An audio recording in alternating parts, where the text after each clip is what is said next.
कर्क रेखा कितने देशों से होकर गुजरती है?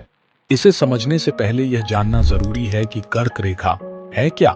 दरअसल कर्क रेखा एक काल्पनिक रेखा है जो भूमध्य रेखा से 23.5 डिग्री उत्तर में पृथ्वी के चारों ओर फैली हुई है। नक्शे पर यह रेखा 17 देशों, 3 महाद्वीपों और 6 प्रमुख जल निकायों से होकर गुजरती है।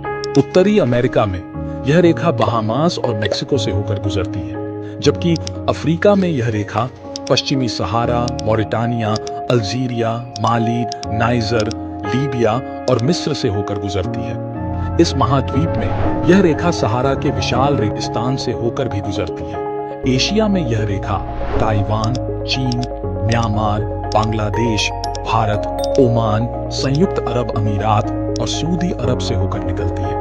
भारत में कर्क रेखा 8 राज्यों को पार करती है: गुजरात, राजस्थान, मध्य प्रदेश, छत्तीसगढ़, झारखंड, पश्चिम बंगाल, त्रिपुरा और मिजोरम।